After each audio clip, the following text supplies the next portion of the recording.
हेमंत ने मारी बाजी, जेएमएम की आई आधी। नमस्कार, आप देख रहे हैं इंडिया वॉइस। मैं हूं आप सभी के साथ रिया डंगवाल। पूछता है झारखंड में, आप सभी का स्वागत है। झारखंड में हेमंत सोरेन की आंधी कुछ इस कदर आई कि बीजेपी की कश्ती को पूरी तरह तहस नहस कर दिया। जी हां, झारखंड की जनता ने अपना स्पष्ट जनादेश जेएमएम को दे दिया है। मुख्यमंत्री हेमंत सोरेन और कल्पना सोरेन के सिर पर जीत का सेहरा सज गया है।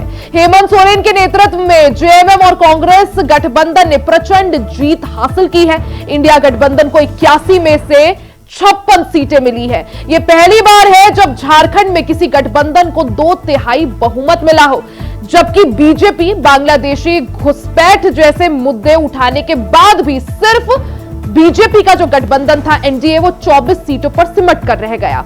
सिर्फ इतना ही नहीं, बीजेपी के कई दिग्गज नेताओं को हार का सामना भी करना पड़ा। बीजेपी का सबसे बड़ा अस्त्र ही काम नहीं आया।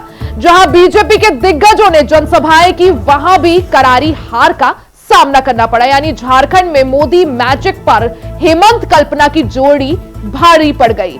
झारखंड के चुनाव परिणाम से यह चीज तो साफ है कि झारखंड में हेमंत सोरेन की आंधी अब की बार पिछली बार के मुकाबले काफी ज्यादा तेज और ताकतवर है। एक रिपोर्ट आपको दिखाते हैं। झारखंड में हेमंत की आंधी ने डुबा दी बीजेपी की नैया। मोदी मैजिक पर भारी हेमंत कल्पना की जोड़ी। कहा बीजेपी के दिग्गजों ने की जनसभा, वहां भी मिली करारी हार। झारखंड में हेमंत सोरेन की आंधी कुछ इस कदर आई कि बीजेपी की कश्ती को पूरी तरह से तहस नहस कर दिया। जी हां, झारखंड की जनता ने अपना स्पष्ट जनादेश दे दिया है। मुख्यमंत्री हेमंत सोरेन और कल्पना सोरेन के सिर पर जीत का सेहरा सज चुका है। हेमंत सोरेन के नेतृत्व में जेएमएम कांग्रेस गठबंधन ने प्रचंड जीत हासिल की है। इंडिया गठबंधन को 81 में से 56 सीटें मिली हैं, जबकि बीजेपी बांग्लादेशी घुसपैठ जैसे मुद्दे उठाने के बाद भी सिर्फ 24 सीटों पर सिमट कर रह गई। सिर्फ इतना ही नहीं, बीजेपी के कई दिग्गज नेताओं को हार का सामना करना पड़ा है। जयराम महतो की कैची ने बीजेपी आजसू की लुटिया डुबो दी है। यहाँ तक कि शिवराज सिंह चौहान और हेमंत बिस्वा शर्मा भी बीजेपी के काम नहीं आए। एनडीए में शामिल लोजपा और जेडीयू के ठीक ठाक प्रदर्शन ने भी बीजेपी की लाज रख ली। एलजेपी को 1 सीट चतरा मिली थी, जिसे उसने जीत लिया। जेडीयू को 2 सीटें मिली थी, इसमें एक सफलता मिली। इन दोनों दलों पर प्रदर्शन ठीक ठाक रहा। तो चलिए आपको बताते हैं कि हेमंत सोरेन ने वो कौन से मुद्दे उठाए जिससे झारखंड विधानसभा चुनाव की बाजी पूरी पलट गई। पहला तो मैया सम्मान योजना में बड़ी राशि में 2500 रुपए देने का प्रभाव और किसानों के 2 लाख रुपए तक की कर्ज की माफी, साथ ही साथ बिजली बिल की माफी। कल्पना सोरेन की बलिदानी चेहरा, जनसभाओं में उनके आंसुओं का निकलना और सकारात्मक प्रचार के दौरान केवल राज्य की उपलब्धियों को गिनाना। और तो और लगभग 100 जनसभाएं फूंककर कांग्रेस समेत अन्य सहयोगी दलों की ताकत में इजाफा किया। साथ ही साथ भ्रष्टाचार के मुद्दे पर हेमंत सोरेन का जेल जाना आदिवासियों को कुछ रास नहीं आया। इंडिया गठबंधन ने अब की बार झारखंड में ऐतिहासिक बहुमत हासिल किया है। झारखंड में यह पहली बार है जब किसी गठबंधन को 2/3 बहुमत मिला हो। इससे एक चीज तो साफ है कि झारखंड की जनता के दिल में सिर्फ और सिर्फ है तो हेमंत सोरेन। तो हेमंत के लिए आखिर कौन से वो फैक्टर थे जिन्होंने हेमंत के लिए बाजी पलट दी? सबसे पहले मैया सम्मान योजना का जो प्रभाव रहा, उसने महिलाओं समेत कई लोगों को साधने में कोशिश की और कामयाब भी हुए। साथ ही कल्पना सोरेन का जो बलिदानी चेहरा हेमंत सोरेन के जेल जाने के बाद सामने आया, उसने भी जनता को साधने में मदद की। लगभग 100 जनसभाएं कर कांग्रेस समेत कई जो बाकी सहयोगी दल थे, उनकी भी लाज यहां पर जेएमएम ने बचाई है। यानी कांग्रेस का जो अच्छा प्रदर्शन रहा, मैया सम्मान योजना की बात कर लीजिए, या फिर जिस तरह से किसानों के 2 लाख से ज्यादा कर्ज की माफी की बात कर लीजिए, हेमंत सोरेन जनता को साधने में कामयाब रहे। यहां तक कि मोदी मैजिक पर भी हेमंत और कल्पना की जोड़ी भारी पड़ी। जहां बीजेपी के दिग्गजों ने भी जनसभाएं की थी, वहां भी भारतीय जनता पार्टी को हार का सामना करना पड़ा। बीजेपी के कई बड़े चेहरे, चाहे अमर बावरी हो या फिर उनकी जो सहयोगी आजसू, उसके सुदेश महतो हो, कई बड़े चेहरों को हार झेलनी पड़ी, हार का सामना करना पड़ा। तो भारतीय जनता पार्टी को करारी हार झारखंड में मिली है। हेमंत सोरेन के कई सारे ऐसे फैक्टर्स थे जो हेमंत सोरेन जेएमएम या इंडिया अलायंस के पक्ष में काम कर गए। तो झारखंड में हेमंत की आंधी ने बीजेपी की नैया पूरी तरह डुबा दी। मोदी मैजिक पर भी हेमंत और कल्पना की जोड़ी भारी पड़ी। आज इसी पर चर्चा करेंगे किस तरह से हेमंत ने सत्ता में वापसी की है, क्योंकि एक बार फिर से झारखंड में हेमंत सोरेन की सरकार बन गई है। ज्यादा जानकारी के लिए हमारे साथ और इसी पर चर्चा के लिए हमारे साथ खास मेहमान जुड़ गए हैं। परिचय करवा देती हूं। राजनीतिक विश्लेषक हेमंत गुप्ता जी हमारे साथ हैं, जेएमएम से प्रवक्ता एएस देवल जी हमारे साथ है और बीजेपी से नेता मृत्युंजय शर्मा जी हमारे साथ है।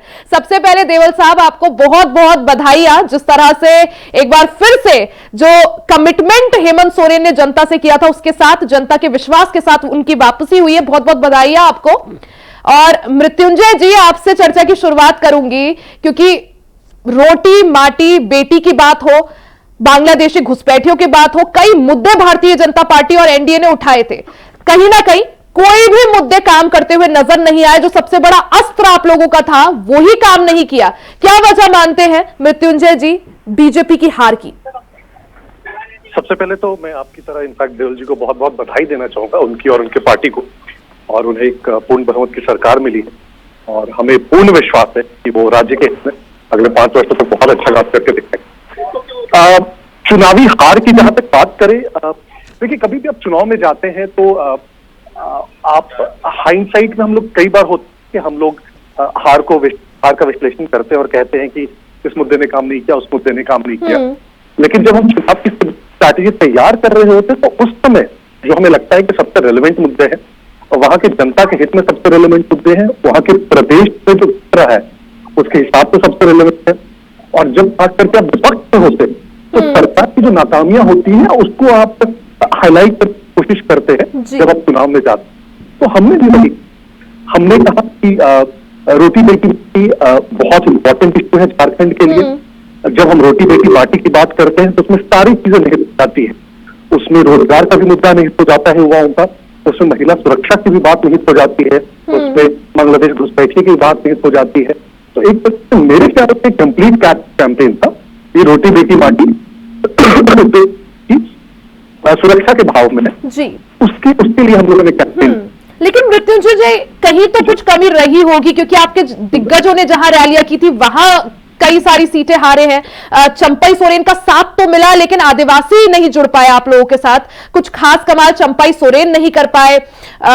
गीता कोड़ा की बात करें, वो कुछ खास कमाल नहीं कर पाई। सीता सोरेन को आप लोगों ने उनके पाले से लिया था, वो अपनी सीट हार गई। क्या कहिएगा? सुदेश महतो हार जाते हैं, आपके अमर कुमार बावरी जी हार जाते हैं। कहीं ना कहीं कुछ तो लूपहोल रहा मृत्युंजय जी। बिल्कुल लूपहोल रहा, और अगर लूपहोल नहीं रहता तो बिल्कुल नहीं आते। तो जरूर कमियां रही है। दो चीजें, एक तो है कि प्राइमा फेसी जो अभी रिजल्ट इमीडिएट आया है और कुछ कारण हमें लगते हैं, और एक होता है कि डेटा जैसे जैसे और आता है आपके पास तो आप एक ज्यादा डीपर एनालिसिस कर पाते हैं कि क्या एक्चुअल रीजन है। अभी जो बहुत सुपरफिशियल लेवल पे अंडरस्टैंडिंग हो रही है रिजल्ट के आने के साथ, एक जो आपने सही कहा कि हमें आदिवासी सीटों पे वोट नहीं मिल पाए, जो ट्राइबल वोट है वो बहुत सख्त रूप में नहीं मिल पाए। दूसरा, आपने सुदेश जी के हारने की बात की, वो भी हमने बहुत क्लियरली दिख रहा है कि एक जो आजसू का वोट बैंक है और जो ट्रांसफर की बात है वो काफी सारे सीटों पे हमारे साथ नहीं हो पाई है, वो भी हमें दिख रहा है। तीसरी, एक जो वोटिंग पैटर्न देखते के साथ जो एक थोड़ा सा अप्रहेंशन था हमारा कि चूंकि 5% महिलाओं ने ज्यादा निकलकर वोट किया है तो हो सकता है जो मैया सम्मान योजना लास्ट में सरकार लेके आई थी वो एक कारण हो जिसके कारण से महिलाएं उनसे अटैच हुई हो और ज्यादा संख्या में निकल के वोट किया उन्होंने, तो वो हम एक कारण दिख रहा है। तो ये कुछ प्राइमा फेसी कारण दिख रहे हैं, हालांकि जैसे डेटा और आता जाएगा इनफैक्ट जैसे थोड़ा बहुत पैटर्न्स में। ठीक है देवल जी, क्या कहिएगा? आप तो जीत गए हैं, पहली बार है झारखंड के इतिहास में जब किसी गठबंधन को 2/3 बहुमत मिला हो, क्या कहिएगा इस जीत को लेकर? मैं तो थैंक यू रिया जी, और मैं सबको धन्यवाद देना चाहता हूँ, और हमारे मित्र मृत्युंजय जी ने, is a very sharp person and one of the few spokesman of BJP जो उल्टी सीधी बातें नहीं करते हैं, भक्तों की तरह, टिपिकल भक्तों की तरह बातें नहीं करते हैं, आंकड़ों पे बात। मुझे अच्छा लगता है उनके साथ डिबेट करना। Thank you Mrityunjay. एंड चलिए अब जो होना था हो गया, जीत हो गई हमारी सरकार के, जनता ने हमको फिर से मौका दिया। मैंने पहले भी कहा था कि आप लोग बोले थे ऐसा आज तक नहीं हुआ झारखंड हिस्ट्री में। मैं कहा हिस्ट्री होती ही है बनाने के लिए, पुरानी चीजें तोड़ के नई चीजें बनती है तो हिस्ट्री बनती है। हमारे मित्र चेयरमैन साहब हमारे साथ हैं कांग्रेस के, बधाई हो राजीव जी आपको भी, और हेमंत जी आपको भी बधाई हो। हम लोग भले ही कई मुद्दों पे एक दूसरे से मतलब नहीं करते थे, एक दूसरे से अलग रहते थे, बट चलिए अब झारखंड में सरकार बनी है, सबको मिलकर काम करना है। एंड वी एक्सपेक्ट कि बीजेपी क्या वजह समझ पा रहे, क्या वजह कि जनता ने इतना क्लियर मैंडेट आप लोगों को दिया और रिपीट भी किया, तो क्या वजह समझ पा रहे हैं? वजह तो जनता का प्यार था, जिसको कहते हैं ना कि हर हाल में रहा जो तेरा आसरा मुझे। जनता का प्यार और हेमंत सोरेन पर विश्वास और हेमंत सोरेन का काम। हाँ, मेरी बात को पूरी होने दीजिए। हर हाल में रहा तेरा आसरा मुझे, मायूस कर न सका हुजूम बला मुझे। देखिए, आप अभी मृत्युंजय जी बोल रहे थे कि बहुत भारी संख्या में लोगों ने निकल के वोट किया, तो ये वोट एक मैंडेट था, रेफरेंडम था कि हम तंग आ चुके हैं आपकी डिवाइसिव पॉलिटिक्स से। और ये लोग सोचते थे कि ट्राइबल्स हैं, ज्यादा पढ़े लिखे नहीं है, तो इनको हम जो भी नैरेटिव देंगे वो नैरेटिव पकड़ के आगे चलेंगे। बट ये भूल गए कि बिरसा मुंडा, सिद्धू कानू जैसे भगवानों की धरती है ये, उनके वंशज है। इन्होंने तो ब्रिटिशर्स को नहीं यहाँ टिकने दिया और उनको मार भगाया। तो ऐसे डिवाइसिव पॉलिटिक्स जो डिवाइडेड रूल के जो मतलब जनक कहे जाते थे, तो उनके तहत, उनके एजेंडा के तहत चलने वाली पार्टियों को ये कैसे भला बख्शते। और सबसे बड़ी बात है कि जिस तरह से इन्होंने, देखिए पॉलिटिक्स अपनी जगह होते हैं जी, पर दूसरे को नीचा नहीं देखिए इंग्लिश में एक कहावत है कि people forget what you say to them, people forget what you do to them, but people will never forget how you made them feel. तो जिस तरह से इन्होंने मतलब हेमंत जी के परिवार को नीचा दिखाने की कोशिश की। और आप देखिए एक तरफ इलेक्शन चल रहे हैं और एक दिन पहले उनके पीएस के यहाँ आप छापा मार रहे हैं, कैसे मिसयूज किया एजेंसी को।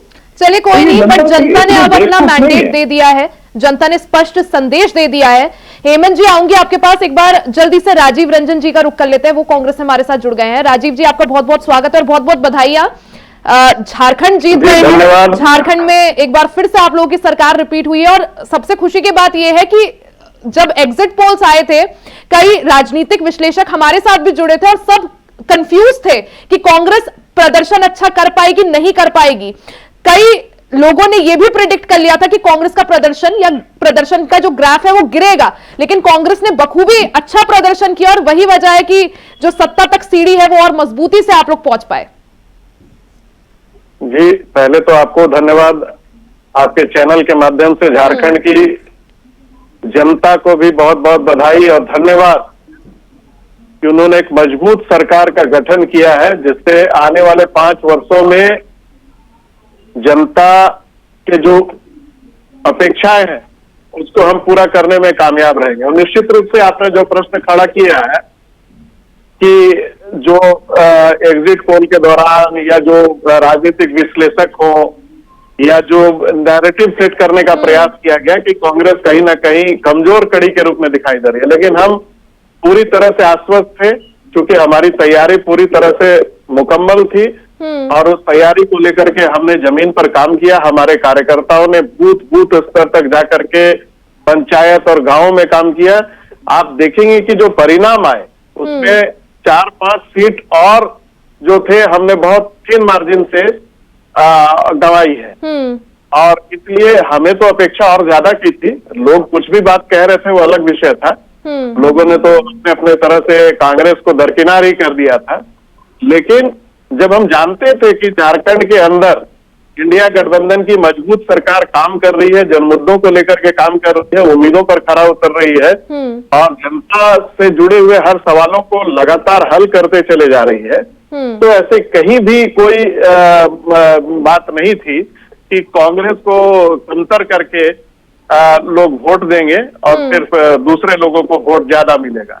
ये एक प्रकार से जो लोग राजनीतिक विश्लेषक कहे या राजनीतिक पंडित कहे उनके द्वारा जो एक थोपने का प्रयास किया गया झारखंडी जनमानस जी में। बिल्कुल, कई हमने लोगों ने तो प्रेडिक्ट किया था कि कांग्रेस का प्रदर्शन का ग्राफ गिरेगा।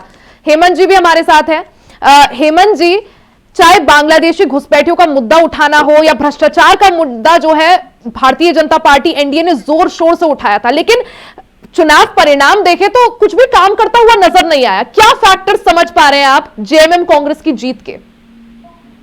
देखिए, मैं आपको एक शेर कहावत है कि हमको मिटा सके ये जमाने में दम नहीं, जमाना हमसे खुद है, हम जमाने से नहीं।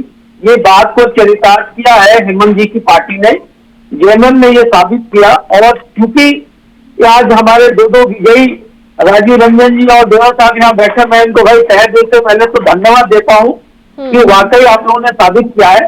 अब रही बात की चुनाव में भाजपा का जो प्रदर्शन हुआ, देखिए एक बात तो कहावत है कि आपको कुछ योजनाएं जो है भाजपा की वो कारगर नहीं हो पाई, और घुसपैठ का जो मुद्दा इन्होंने उठाया वो नो डाउट नेशनल इशू है, लेकिन इसके बावजूद इसका इम्पैक्ट ये पड़ा कि रूरल एरिया में लोगों को जिस तरीके से कांग्रेस ने और जेएमएम ने इसको डेलिब्रेट किया, उससे लोगों को ध्यान में हुई कि भाजपा हम लोग को बांटने की काम कर रही है।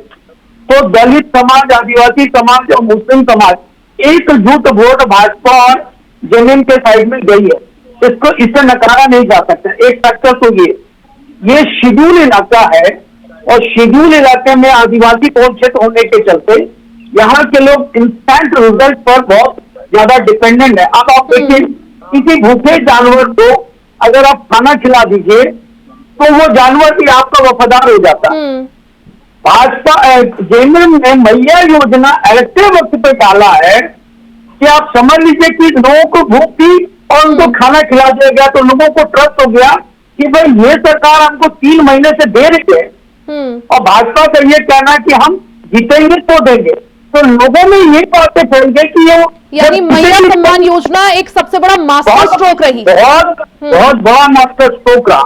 दूसरी बात कि बिजली बिल माफ कर देना, एक तरह से बोझ हटा देना, ये 200 यूनिट वाला जो चक्कर था, ये भी रूरल इलाके में बहुत जबरदस्त रोल प्ले की है।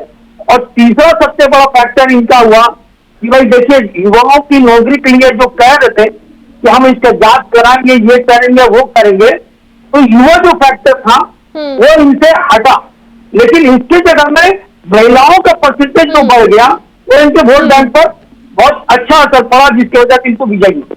यानी युवा का फैक्टर हटना भी उसकी जो भरपाई है वो महिलाओं ने कर दी, जो बम्पर वोट अब की बार महिलाओं ने किया।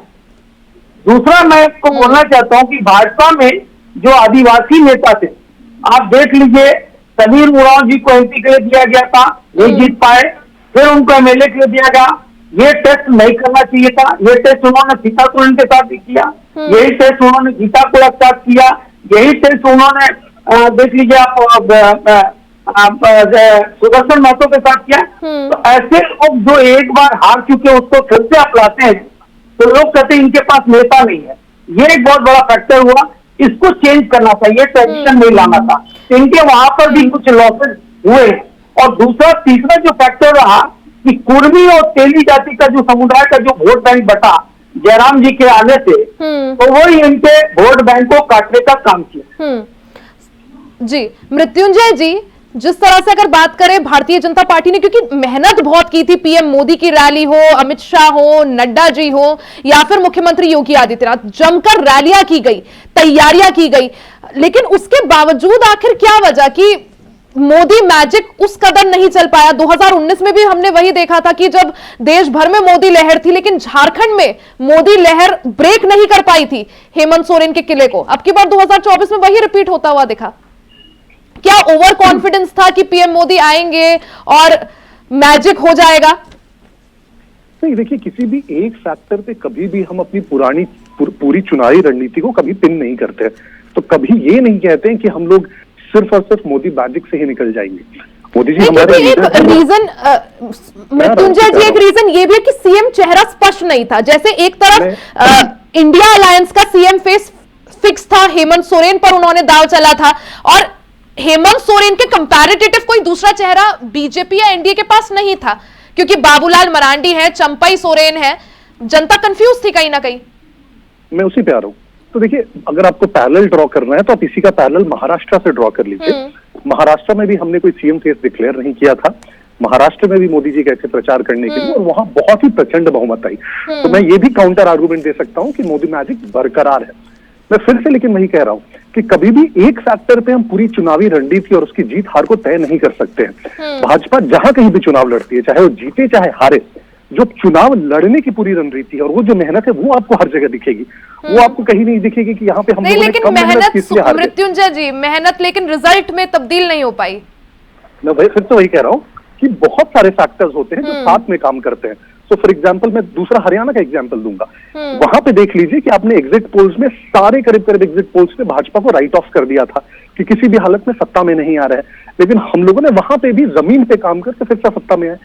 सिमिलरली झारखंड में भी जो हमारा प्रोसेस है चुनाव लड़ने का, कि हम बूथ तक जाते हैं, पन्ना प्रमुख तक जाते हैं, एक एक व्यक्ति से मिलते हैं, हमारी सभाएं होती हैं, चुनावी प्रबंधन होता है, वो प्रोसेस हमारा हर जगह सेम होता है और मेहनत में कोई कमी नहीं होती है।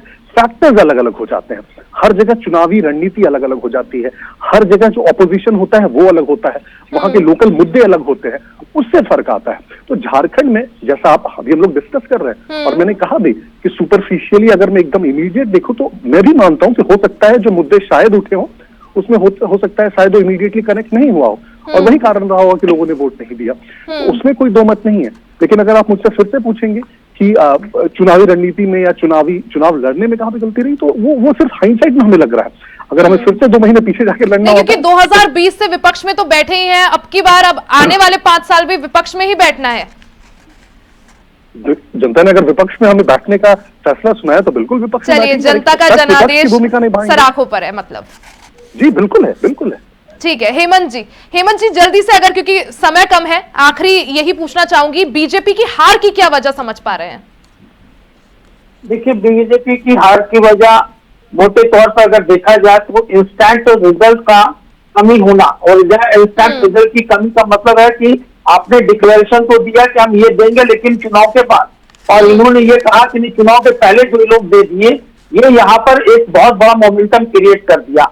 दूसरी बात है कि कांग्रेस और जेएमएम ने घुसपैठ वाले मैटर में बहुत अच्छे से लोगों के जहन में डाला कि हम दोनों के बीच में बंटवारे वाली बात हो रही है। और एक और चीज, कोई भी नेगेटिव प्रचार नहीं किया जेएमएम कांग्रेस ने। यही वजह है कि जेएमएम कांग्रेस को काफी प्रचंड बहुमत से जो है जीत यहां पर मिली है। देओल जी, राजीव रंजन जी और मृत्युंजय जी, हेमंत गुप्ता जी, आप चारों का ही बहुत बहुत शुक्रिया हमारे साथ जुड़ने के लिए, कार्यक्रम का हिस्से बनने के लिए। तो एक बार फिर से झारखंड में हेमंत सोरेन की वापसी हो गई है, प्रचंड बहुमत इंडिया गठबंधन को मिला है। जाते जाते एक रिपोर्ट आपको दिखाते हैं। झारखंड में हेमंत की आंधी ने डुबा दी बीजेपी की नैया। मोदी मैजिक पर भारी हेमंत कल्पना की जोड़ी। कहा बीजेपी के दिग्गजों ने की जनसभा, वहां भी मिली करारी हार। झारखंड में हेमंत सोरेन की आंधी कुछ इस कदर आई कि बीजेपी की कश्ती को पूरी तरह से तहस नहस कर दिया। जी हाँ, झारखंड की जनता ने अपना स्पष्ट जनादेश दे दिया है। मुख्यमंत्री हेमंत सोरेन और कल्पना सोरेन के सिर पर जीत का सेहरा सज चुका है। हेमंत सोरेन के नेतृत्व में जेएमएम कांग्रेस गठबंधन ने प्रचंड जीत हासिल की है। इंडिया गठबंधन को 81 में से 56 सीटें मिली हैं, जबकि बीजेपी बांग्लादेशी घुसपैठ जैसे मुद्दे उठाने के बाद भी सिर्फ 24 सीटों पर सिमट कर रह गई। सिर्फ इतना ही नहीं, बीजेपी के कई दिग्गज नेताओं को हार का सामना करना पड़ा है। जयराम महतो की कैची ने बीजेपी आंसू की लुटिया डुबो दी है। यहाँ तक कि शिवराज सिंह चौहान और हेमंत बिस्वा शर्मा भी बीजेपी के काम नहीं आए। एनडीए में शामिल लोजपा और जेडीयू के ठीक ठाक प्रदर्शन ने भी बीजेपी की लाज रख ली। एलजेपी को 1 सीट चतरा मिली थी, जिसे उसने जीत लिया। जदयू को 2 सीटें मिली थी, इसमें एक सफलता मिली। इन दोनों दलों पर प्रदर्शन ठीक ठाक रहा। तो चलिए आपको बताते हैं कि हेमंत सोरेन ने वो कौन से मुद्दे उठाए जिससे झारखंड विधानसभा चुनाव की बाजी पूरी पलट गई। पहला तो मैया सम्मान योजना में बड़ी राशि में 2500 रुपए देने का प्रभाव और किसानों के 2 लाख रुपए तक की कर्ज की माफी, साथ ही साथ बिजली बिल की माफी। कल्पना सोरेन की बलिदानी चेहरा, जनसभाओं में उनके आंसुओं का निकलना और सकारात्मक प्रचार के दौरान केवल राज्य की उपलब्धियों को गिनाना। और तो और लगभग 100 जनसभाएं फूंककर कांग्रेस समेत अन्य सहयोगी दलों की ताकत में इजाफा किया। साथ ही साथ भ्रष्टाचार के मुद्दे पर हेमंत सोरेन का जेल जाना आदिवासियों को कुछ रास नहीं आया। तो अब आपको बताएंगे कि बीजेपी की नैया की डूबने का आखिर कारण क्या है। पहला कारण सीएम के चेहरे को स्पष्ट न होना। लोगों को बाबूलाल मरांडी, अर्जुन मुंडा और चंपई सोरेन को लेकर कंफ्यूजन। चंपई सोरेन से जो उम्मीद थी उस तरह आदिवासी को वोट हासिल नहीं हुआ। जयराम महतो की टीम बढ़िया प्रदर्शन नहीं कर पाई और तो और बांग्लादेशी घुसपैठ धर्मांतरण का मुद्दा फेल हो गया और बीजेपी की गोगो सम्मान योजना पर आदिवासी समाज का विश्वास नहीं हुआ। साथ ही साथ बटेंगे तो कटेंगे का प्रभाव भी देखने को नहीं मिला। तो झारखंड के चुनाव परिणाम से एक चीज तो साफ है कि झारखंड में हेमंत सोरेन की आंधी अब की बार पिछली बार से भी ज्यादा तेज और ताकतवर है। Report India voice, Ranchi.